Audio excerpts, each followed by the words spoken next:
boys and girls. Welcome back to day 2 of writing. I'm so excited because yesterday we started our brand new writing, which is kind of old, but we've been writing all about. So now we're writing true stories again, like we did at the beginning of the year. It's been a really long time since we were able to write stories of things that happen to us.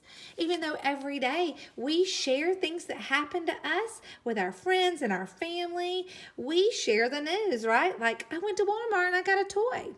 Well, everyone has a story to tell. And yesterday, we brought back out our chart, how to write a true story, and we thought about all the things that we do to be able to do this work. We think about something that happened, something that we did. We practice telling it in a storyteller voice. Sometimes it helps us to practice telling it with your fingers and even pretending on paper. We think about what are we going to have in our pictures and our words, and that's what I worked on last night. And I also worked on thinking about putting speech bubbles in my story. So are you ready to see what I did? We're going to take a look at what I did, and then I'm going to show you something new that we can think about today as writers, okay? Okay, so the book I wrote last night was The Early Surprise, and I told you the story already. But it's by Miss Watkins, so we can see what I wrote in it. And it goes like this. I got out of bed.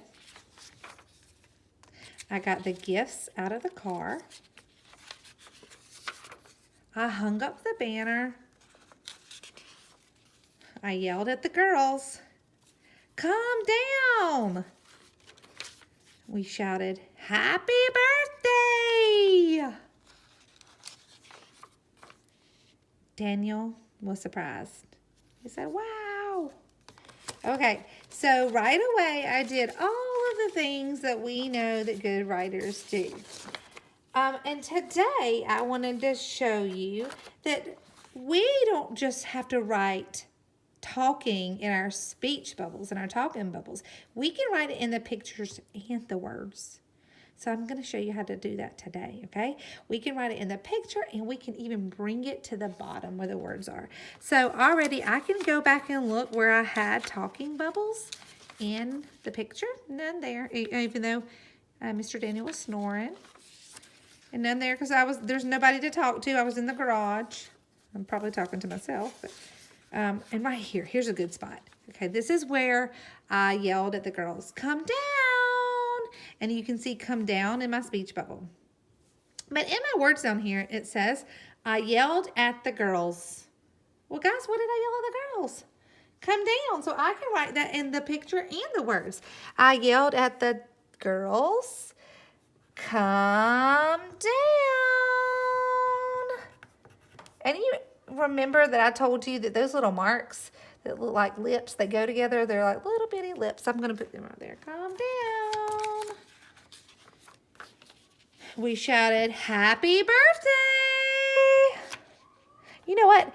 Since we said that really loud. We shouted it.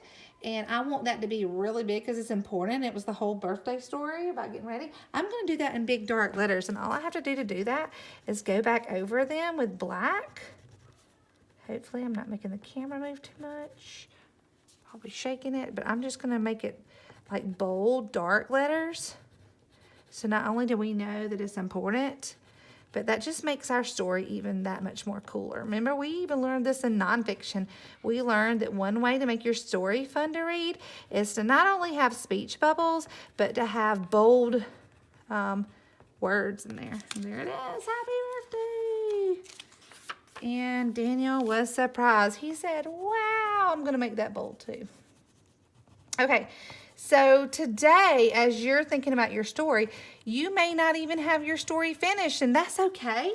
You can go back and read and figure out where you left off in your story, and you can finish writing your book about what happened to you.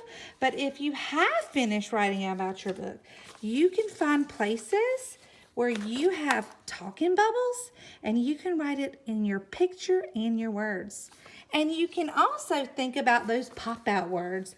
Words that pop out really big. Do you think you can do that today? I think you can. You can find places where there's talking and pop out words. That's your job for today in your story.